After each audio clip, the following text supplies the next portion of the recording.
Hello everyone, welcome to knowledge mall. तो आज की जो वीडियो है उसमें एनसीईआरटी के क्लास 6 के हिस्ट्री के सब्जेक्ट में अध्याय 7 मैंने दिया था आप लोगों को होमवर्क के तौर पर।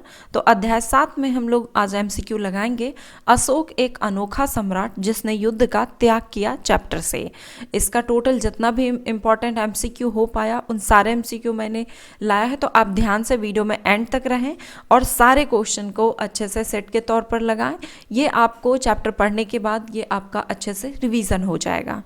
और होमवर्क के लिए नेक्स्ट चैप्टर आप जरूर पढ़ लें, अध्याय 8 खुशहाल गांव और समृद्ध शहर। और चैनल पर नए हैं तो चैनल को सब्सक्राइब जरूर कर लें, बेल आइकन को भी प्रेस कर लें ताकि वो वीडियो की नोटिफिकेशन आपको मिलती रहे। तो चलिए देखते हैं आज का पहला क्वेश्चन।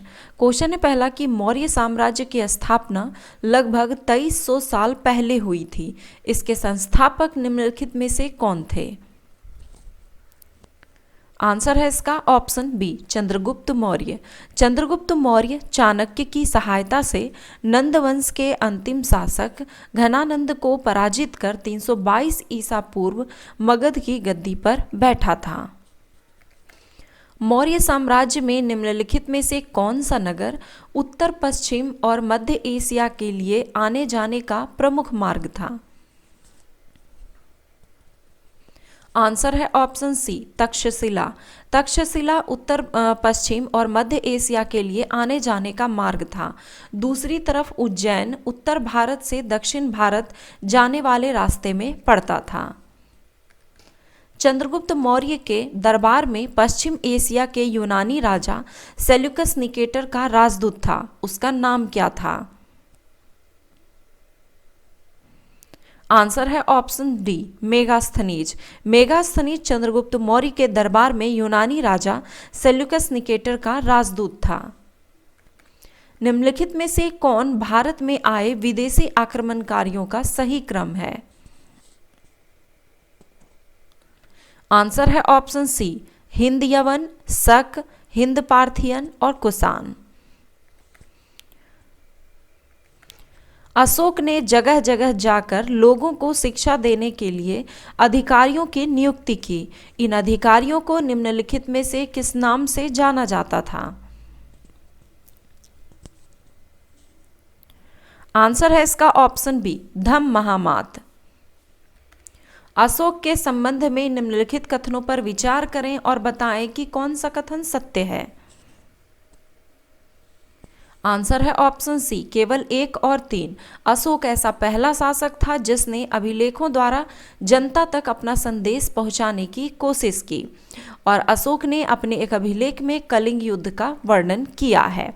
यहाँ पर दिया गया है कि अशोक के ज़्यादातर अभिलेख खरोष्ठी लिपि में है, जो कि गलत है क्योंकि अशोक के ज़्यादातर अभिलेख प्राकृत भाषा और ब्राह्मी लिपि में है, न कि खरोष्ठी लिपि में।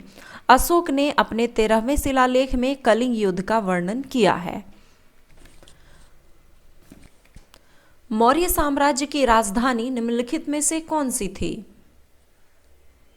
आंसर है ऑप्शन ए, पाटलिपुत्र। कौटिल्य द्वारा रचित प्रसिद्ध पुस्तक का नाम निम्नलिखित में से क्या है?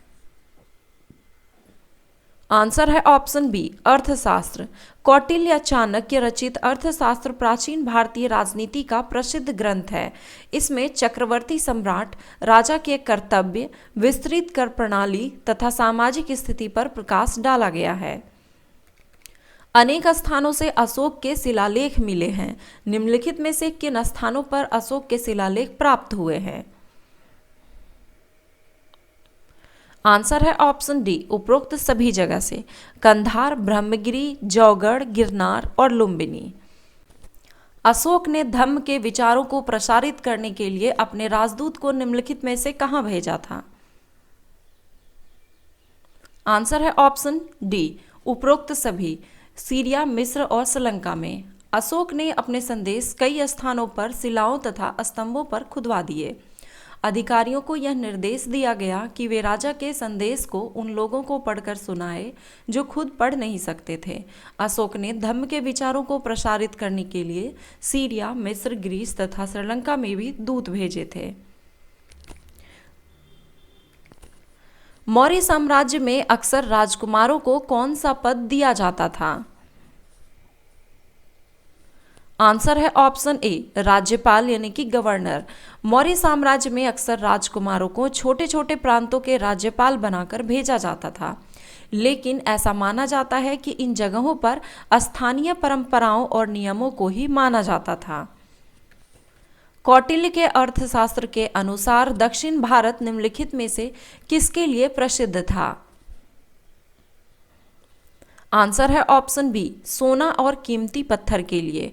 अर्थशास्त्र में यह लिखा गया है कि उत्तर पश्चिम कंबल के लिए और दक्षिण भारत सोना और कीमती पत्थरों के लिए प्रसिद्ध था। मौर्य साम्राज्य का निम्नलिखित में से कौन सा प्रथम शासक था जिसने अभिलेखों द्वारा जनता तक अपना संदेश पहुंचाने की कोशिश की? आंसर है ऑप्शन सी, अशोक। अशोक मौर्य वंश के सबसे प्रसिद्ध शासक थे। वह ऐसे पहले शासक थे जिन्होंने अभिलेखों द्वारा जनता तक अपनी संदेश पहुंचाने की कोशिश की। अशोक के ज़्यादातर अभिलेख प्राकृत भाषा और ब्राह्मी लिपि में है। तो ये थे आज के MCQ NCERT क्लास 6 अध्याय 7 अशोक एक अनोखा सम्राट जिसने युद्ध का त्याग किया। इससे रिलेटेड जो भी MCQ बन पाए एग्जाम के व्यू से वो सारे MCQ मैंने आप लोगों को दिए। और नेक्स्ट फिर से मैं रिपीट कर रही हूँ कि आपको आगे अध्याय 8 पढ़ना है। अध्याय 8 खुशहाल गाँव और समृद्ध गाँव शहर को। तो इससे अगर आप MCQ लगाते रहते हैं तो आपका रिवीजन बहुत अच्छे से होगा। जो कुछ इंपॉर्टेंट क्वेश्चन है वो निकल कर आते हैं, तो आपको ये भी देखने को मिलेगा कि ये किस तरह से क्वेश्चन पूछे जा सकते हैं। तो आई होप कि ये वीडियो आपको पसंद आया होगा। वीडियो पसंद आया तो एक लाइक ज़रूर करें, कमेंट करें और अपने दोस्तों के साथ शेयर ज़रूर करें। धन्यवाद।